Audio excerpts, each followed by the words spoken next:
Exemple 2 donc, de ce cours sur les probabilités sur les variables aléatoires continues. Alors l'exemple c'est le suivant, on vous dit, à partir de 7h du matin, les bus arrivent toutes les 15 minutes à un arrêt, un usager se présente entre 7h et 7h30 et on suppose que la minute à laquelle il va arriver suit une loi uniforme sur l'intervalle 0,30 et on vous demande la proba que l'usager attende moins de 5 minutes son bus. Alors, dans ce genre d'exemple, en proba, ce qu'il faut faire d'abord c'est bien poser le problème, bien poser la variable, bien avoir en tête ce que l'on cherche.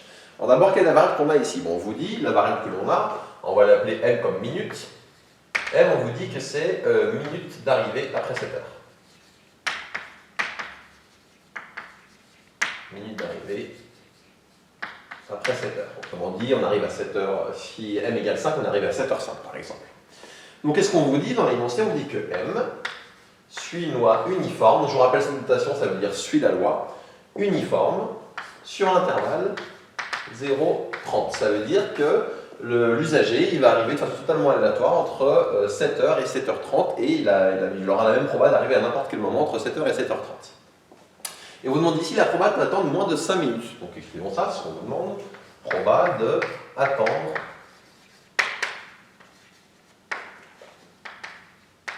moins de 5 minutes. Alors, quelles sont les possibilités pour attendre moins de 5 minutes? Alors, premièrement, on va vraiment tout écrire. Premièrement, si j'arrive à 7h pile au moment que le bus et qu'il arrive à rentrer avant qu'il ne ferme ses portes, donc si U égale 0, si j'arrive à 7h pile, donc 0 minutes après 7h, là je peux l'avoir.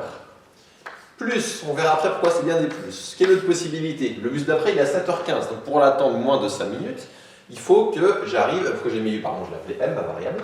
Hop. L'autre possibilité, c'est que j'arrive du coup entre 7h10 et 7h15. Donc M appartient à l'intervalle 10, 15. Et une autre possibilité, vu qu'on aura un bus suivant à 30, l'autre possibilité, c'est d'arriver entre 7h25 et 7h30. Donc M appartient à 25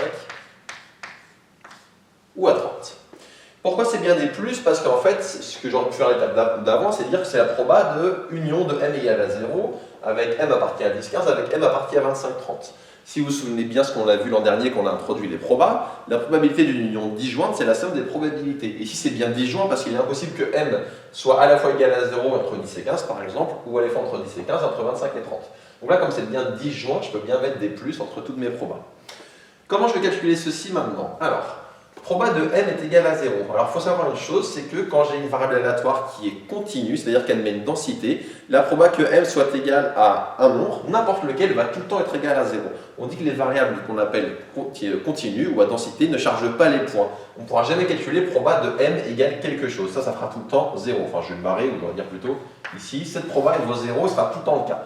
Donc quand j'ai une variable aléatoire continue, proba de M égale juste un nombre, ça sera tout le temps égal à 0. Donc ce qu'on va pouvoir calculer, c'est ce qui vient après, ce sont des probas que M appartiennent à des ensembles. Comment je peux calculer proba que M appartiennent à des ensembles? Pour ça, il faut que je regarde la densité de ma loi uniforme. On va l'écrire ici, la densité de F indice M de X, donc F indice M pour bien dire que c'est la densité de la variable aléatoire grand M. Si vous regardez votre formule de cours, ça va être, donc là j'ai un intervalle de longueur 30, ça va être 1 sur 30, fois la fonction indicatrice, comme je suis entre 0 et 30, que X appartient à 0,30. Donc autrement dit, ça vaut 1 sur 30 entre 0 et 30, et ça vaut 0 partout ailleurs. Donc quand je vais appliquer ici ma formule, alors je vais quand même écrire déjà avec la densité, donc ça me donne proba de M appartient à 10, 15, ça va être l'intégrale entre 10 et 15 de la densité Fm de X dx. Plus, proba que M appartient à 25, 30, ça va être l'intégrale entre 25 et 30 de la densité Fm de X dx. Maintenant, du coup, je vais appliquer. Donc là, comme je suis entre 0 et 30, l'indicatrice vaut tout le temps 1. Et donc, ce qu'il faut que j'ai, c'est ici le 1 sur 30. Donc ça va me donner intégrale entre 10 et 15 de 1 sur 30 dx plus intégrale entre 25 et 30 de 1 sur 30 dx. Qu'est-ce que ça va me donner ici? Comme j'ai l'intégrale d'une constante, c'est la constante fois la longueur de l'intervalle.